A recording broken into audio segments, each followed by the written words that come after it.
சிறகடிக்க ஆசை சரியில்ல. அடுத்த வர எபிசோடில் நம்ம மீனா கொடுத்து விட்ட சாப்பாடு விஜயா சாப்பிட மாட்டேன்னு சொல்லி ரொம்பவே பிடிவாதமாக இருக்காங்க. ஆனால் இந்த பக்கம் நம்ம ரவி, முத்து, அண்ணாமலைன்னு சொல்லிட்டு ஃபுல் கட்டிக்கிட்டு இருக்காங்க. அண்ணாமலை இருந்துட்டு இப்போ கூட ஒன்றும் இல்லை, சாப்பிடணும்னு நினச்சா தாராளமாக எடுத்து சாப்பிட்லாம் அப்படின்ற மாதிரியே சொல்லிக்கிட்டு இருக்காங்க. மனோஜ் இருந்துட்டு, அம்மா இதில் சரியாக உப்பு காரம் எதுவுமே இல்லைம்மா, அங்கே பாருமா எல்லாமே வகை வகையாக இருக்குது, ப்ளீஸ்மா நான் அதே சாப்பிட்டுக்கிறேனே அப்படின்ற மாதிரியே சொல்கிறாங்க. டே, உனக்கு டிஃபன் பாக்ஸ்க்கு இந்த மாதிரி செஞ்சு தாண்டா கொடுத்து அனுப்புவேன், உனக்கு தான் ரொம்ப பிடிக்குமே, அதெல்லாம் அப்போம்மா, இப்போல்லாம் அப்படி இல்லைம்மா அப்படின்ற மாதிரியே சொல்கிறாங்க.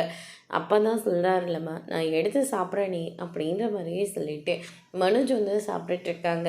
அப்போ நம்ம சந்தோஷ்கிட்டே இருந்து என் உயிரை காப்பாற்று பாஸ் அப்படின்ற மாதிரியே சொல்லி ஃபோன் பண்ணுறாங்க. லொக்கேஷன் அனுப்புகிறேன், தயவு செஞ்சு சேர்ந்துரு அப்படின்ற மாதிரியே சொல்கிறாங்க. ஏதோ பிரச்சனை போல் இருக்குது, ஜோகினியை வேறு இவ்வளோ மட்டமாக வேறு பிஹேவ் பண்ணியிருக்காங்க, கண்டிப்பாக அவளால் தான் ஏதாவது பிரச்சனையாக இருக்கும், முத்து நீயும் கூட போ அப்படின்ற மாதிரியே சொல்லிடுறாங்க. அதனால் முத்துவும் அந்த இடத்துக்கு போனால் அங்கே சாட்டடிக்கிறவங்க நம்ம சந்தோஷம் போட்டு அடின்னு அடிச்சுக்கிட்டு இருக்காங்க. நிறுத்தியான்னு சொல்கிறாங்க. இல்லை இல்லை, இந்த நிமிஷத்துக்குள்ளே அடித்து முடித்தாதான் எனக்கான பேமெண்ட் எனக்கு கிடைக்கும் அப்படின்ற மாதிரியே சொல்கிறாங்க. இப்போ நிறுத்த போறியா இல்லையான்னு சொல்லி ஓங்கி கன்னத்திலே பலான்னு ஒன்று விடுறாங்க முத்து.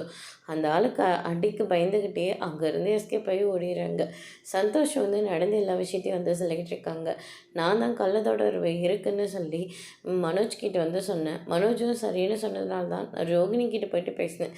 ஆனால் எந்த அளவுக்கு நடக்கணும்னு நான் கொஞ்சம் கூட எதிர்பார்க்கவே இல்லை, என்னை மன்னிச்சிடுங்க அப்படின்ற மாதிரியே சொல்லிக்கிட்டு இருக்காங்க. கொஞ்சம் கூட உங்களுக்கெல்லாம் அறிவே இல்லை அப்படின்னு சொல்லிட்டு நம்ம முத்து திட்டிகிட்டு இருக்காங்க.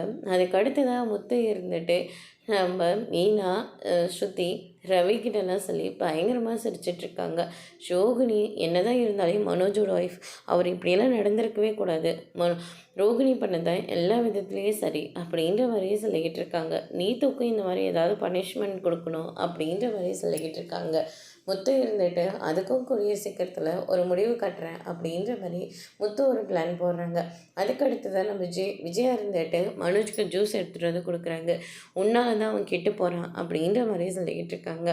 அவள் செய்கிறதுக்கு இப்படி தாங்க செய்ய முடியும், வேறு என்ன பண்ண முடியும், நீ கொடுக்குற இடத்துனால தான் இவனும் ஓவராக பண்ணிக்கிட்டு இருக்கான், என்ன தான் இருந்தாலும் ரோகிணி ஒரு பொண்ணு தானே அப்படின்ற மாதிரி சொல்லி அட்வைஸ் பண்ணிவிட்டு அங்கேருந்து போகிறாங்க. விஜயா அதெல்லாம் எதுவும் பெருசாக எடுத்துக்காது, உனக்கு என்ன தோணுதோ அதை செய்யப்பா அப்படின்ற மாதிரி அட்வைஸ் பண்ணுறாங்க. அதோடு முடிச்சிருக்காங்க.